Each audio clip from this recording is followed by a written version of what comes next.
ఆంధ్రప్రదేశ్ రాష్ట్రంలో అవినీతి రహిత పాలన అందించడానికి కూటమి ప్రభుత్వం వైపు ముందుకు వెళ్తుంటే అధికారులు మాత్రం ఇంకా గత పాలకులు లేదా గతంలో ఎవరితో అయితే కలిసి వర్క్ చేశారో వాళ్ళతో కలిసి మరొకసారి 343 కోట్ల రూపాయలకు సంబంధించిన స్కామ్కి తెరతీశారు. దానికి సంబంధించిన మొత్తం వ్యవహారాన్ని టెండర్ ప్రక్రియ నుంచే ప్రారంభించారు అన్నది మనం చేస్తున్న ఆరోపణ. దాని తగ్గట్టుగా ఆధారాలు చూపించే ప్రయత్నం చేస్తున్నాం. ఎందుకంటే టెండర్ డాక్యుమెంట్ ప్రిపేర్ చేసేటప్పుడు ఎవరికి ఈ టెండర్ దక్కాలి అన్న విషయంపైన పూర్తి స్థాయిలో ముందే ఒక అవగాహనకు వచ్చి దానికి సంబంధించిన ఏదైతే ఎలిజిబిలిటీ ఉందో వాటినే వాళ్ళ దగ్గర ఉన్న ఏదైతే కేపబిలిటీ ఉందో దాన్ని ఎలిజిబిలిటీగా మార్చి ఒక టెండర్ డాక్యుమెంట్ తయారు చేయడం కానివ్వండి, దాన్ని టెండర్ని కాల్ఫర్ చేయడము, దాని తర్వాత కేవలం ముగ్గురు మాత్రమే ఆ టెండర్ ప్రక్రియలో పాల్గొని అందులో ఒక్కరు మాత్రమే ఎల్వన్గా నిలిచేందుకు అవసరమైన కసరత్తును ముందే చేసుకొని దానికి తగ్గట్టుగానే ప్రతి స్టెప్ని వేశారనేది మనం చేస్తున్న ఆరోపణ. అందులో ముఖ్యంగా మనం చెప్పాలనుకుంటుంది, మనం చేసే ప్రయత్నం చేస్తుంది ఏదైతే ఆంధ్రప్రదేశ్ రాష్ట్ర ప్రభుత్వం అవినీతి రహితంగా పాలన అందించాలనే ప్రయత్నం చేస్తుంటే కొద్దిమంది అధికారులు లేదా కొద్దిమంది గుత్తేదారులు చేస్తున్న కొన్ని కార్యక్రమాల వల్ల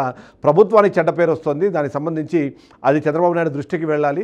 అంతేకాకుండా ఇలాంటి కార్యక్రమాలు జరగకుండా ఆపాల్సిన అవసరాన్ని ఆయనకి గుర్తు చేసేందుకే బీఆర్కే న్యూస్ ఇప్పుడు ఈ కార్యక్రమం చేపట్టింది.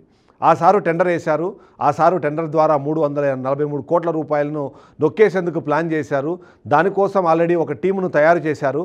అందులో నుంచి భాగంగానే ఇప్పటికే ఒక ప్లాన్ని ఇప్పటికే ఇంప్లిమెంట్ చేస్తున్న నేపథ్యంలో దాని మీద మాట్లాడే ప్రయత్నం మనం చేస్తున్నాం.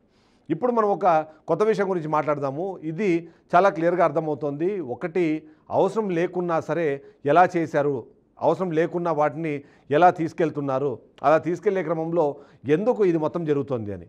అయితే దీనికోసం ఇన్వెస్టిగేట్ చేస్తున్న నేపథ్యంలో మాకు కొన్ని కొత్త విషయాలు తెరపైకి వచ్చాయి. ఎందుకంటే మనం చూస్తున్నాము, ఏవైతే టవర్ల నిర్మాణం కానివ్వండి, ఆ నిర్మాణానికి సంబంధించిన వ్యవహారం కానివ్వండి రెగ్యులర్గా జరిగే ఒక పందానే. కానీ గత ప్రభుత్వ హయాంలో కూడా ఇదే తరహా టవర్లకు సంబంధించిన నిర్మాణాన్ని చేపట్టే ప్రయత్నం జరిగింది. అయితే ఇప్పుడు మనం చెప్తున్న టెండర్ ఏదైతే ఉందో ఆ టెండర్కి సంబంధించి కొన్ని టవర్లను ఏవైతే కొత్తగా నిర్మిస్తున్న టవర్లు ఉన్నాయో ఆల్రెడీ నిర్మాణం జరిగిపోయాయి. ఒకసారి ఆ బ్రేకింగ్ ప్లేట్స్ చూద్దాము. మనకు చాలా క్లియర్గా అర్థమవుతుంది. బీఆర్కే న్యూస్ ఏదైతే ఇన్వెస్టిగేషన్ చేసే ప్రయత్నం చేసిందో అందులో భాగంగా మనకు బయటకు వచ్చిన కీలకమైన అంశాలు, ఎక్స్క్లూజివ్ అంశాలు ఏంటంటే ఇప్పటికే నిర్మాణంలో ఉన్న కొన్ని టవర్లను ఈ టెండర్లో కలిపే ప్రయత్నం చేస్తున్నారు.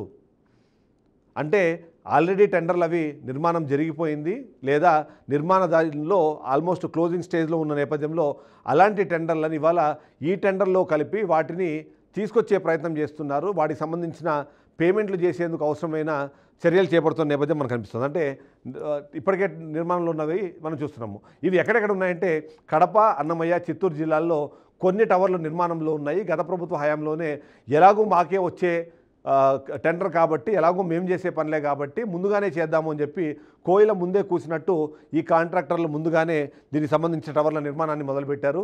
దానికి సంబంధించి మనకు కనిపిస్తున్నాయి. ఇక్కడితో కాకుండా కర్నూలు, ప్రొద్దుటూరు, అనంతపురం జిల్లా నగర శివార్లలో కూడా ఇలాంటి నిర్మాణాలు ఉన్నాయి. అందులో కొన్ని 50% పూర్తయితే మరికొన్ని 70% పూర్తయ్యాయి. అంటే టవర్లో నిర్మాణానికి సంబంధించిన టెండర్ ప్రక్రియ పూర్తి కాకముందే, టెండర్ కంప్లీట్ కాకముందే, టెండర్ రాకముందే దీనికి సంబంధించిన వర్క్ అన్నది కంప్లీట్ చేసి ఇవాళ వాటన్నిటిని కలిపి డబ్బులు దండుకునేందుకు గుత్తాదారులు ఏమైనా ప్రణాళిక రచించారా? అందులో భాగంగానే అవసరం ఉన్నా లేకపోయినా వీటినన్నింటినీ కలిపి ఇప్పుడు నిర్మాణంలో భాగస్వామిగా చేశారన్నది ఒక పెద్ద అనుమానంగా కనిపిస్తుంది. లేకపోతే ఇప్పటికే నిర్మాణంలో ఉన్న టవర్లను ఇప్పుడు ఏదైతే రిలీజ్ చేసిన టెండర్ల ప్రక్రియలో భాగంగా ఆ రెండింటిని కలిపి ఎలా ఇప్పుడు చేస్తున్నారన్నదే ఒక పెద్ద అనుమానం. అంటే ముందుగానే తెలుసు ఈ టెండర్ ఖచ్చితంగా మాకే దక్కుతుంది కాబట్టి ఆ టెండర్లను ఎట్టి పరిస్థితుల్లోనూ మాకే వచ్చేలాగా చూడాలని ఆల్రెడీ ప్రణాళిక జరిగింది కాబట్టే దానికి సంబంధించి జరుగుతుంటే ఇక అధికారులు కూడా చూసి చూడనట్లున్నారు. అంతేకాకుండా ఈ మొత్తం వ్యవహారంలో భాగస్వాములుగా మారిన కొద్దిమంది అధికారులు మాత్రం దీన్ని ముందు తీసుకెళ్లేందుకు అవసరమైన హెల్ప్ అయితే చేస్తున్నట్టుగా మనకు అర్థమవుతోంది. సో అలా చూసినప్పుడు ఇదంతా ఏం జరుగుతోంది అంటే నేను చెప్పాను కదా, ముందుగానే ఏదైతే ఒక వ్యవహారాన్ని నడపాలని డిసైడ్ చేసుకున్నారు, 343 కోట్లకు సంబంధించిన వ్యవహారాన్ని చేశారు.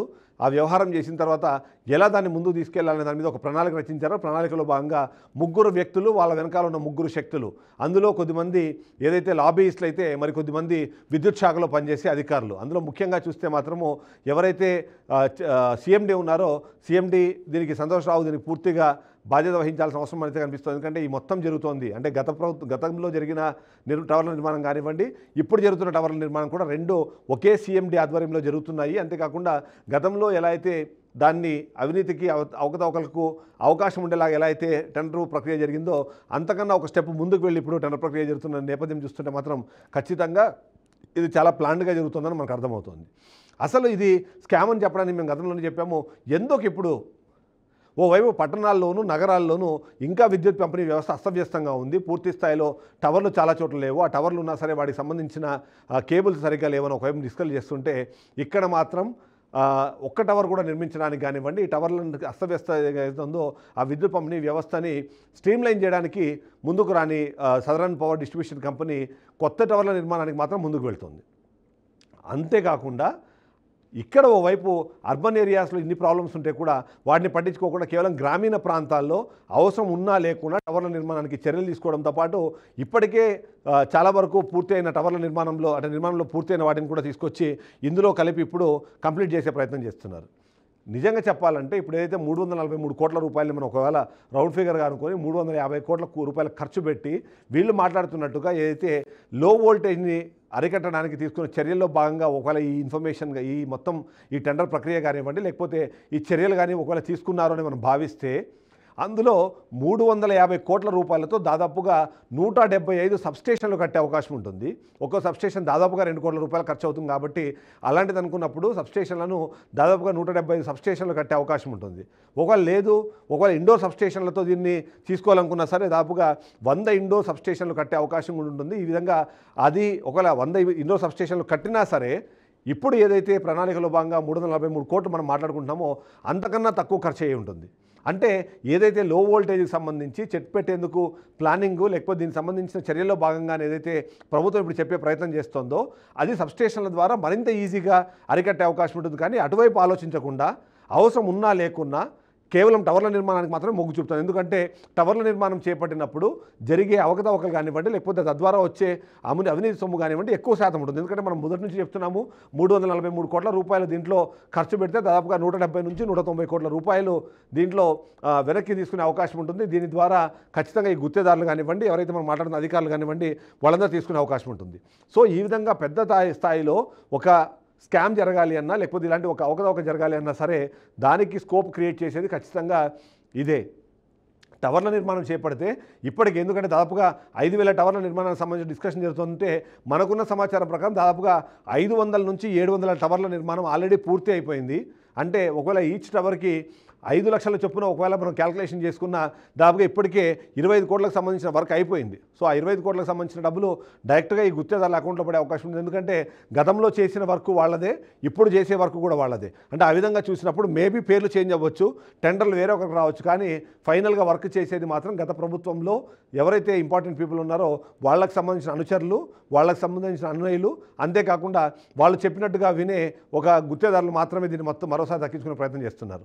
సో దీన్ని బట్టి చూస్తే మాత్రం ఓవైపు చంద్రబాబు నాయుడు కానివ్వండి, అలాగే కూటమి ప్రభుత్వం కానివ్వండి అవినీతి రహిత పాలన చేయాలి, అవినీతికి ఆస్కారం లేకుండా ఈ పాలన జరగాలి, అభివృద్ధి జరిగే క్రమంలో ప్రతి రూపాయికి కూడా ప్రజలకు మనం జవాబుదారీగా ఉండాలి అని చెప్పి అయితే ఆలోచిస్తున్నారో అటువైపు జరగకుండా గత ప్రభుత్వ హయాంలో ఎవరైతే డబ్బులు దండుకున్నారో, ఎవరైతే ఇలాంటి అవకతవకలు పాల్పడ్డారో, ఎవరైతే ఇలాంటి అవినీతికి తెరతీశారో వాళ్ళకే మరోసారి ఈ మొత్తాన్ని అప్పచెప్పడం ద్వారా ఖచ్చితంగా ఏదైతే రాష్ట్ర ప్రభుత్వం సంబంధించిన ఆలోచన ఏదైతే ఉందో దాని వైపుగా వెళ్లకుండా ఇప్పుడు పూర్తి స్థాయిలో నిర్వీర్యం చేసే ప్రయత్నం అయితే చేస్తున్నారు.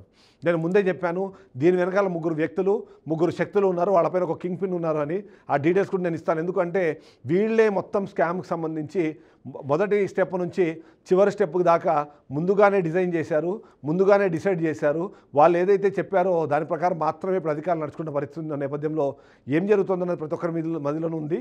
బట్ అగైన్ అండ్ అగైన్ చెప్తున్నాము, అవినీతి రహిత పాలనకు సంబంధించి చంద్రబాబు నాయుడు అనే వ్యక్తి ఎప్పుడూ కూడా దాన్ని యాక్సెప్ట్ చేయరు. కానీ ఆయనకు తెలియకుండా జరుగుతున్న ఇలాంటి వ్యవహారాన్ని మాత్రం మనము ఖచ్చితంగా ఆపాల్సిన అవసరం అయితే ఉంది.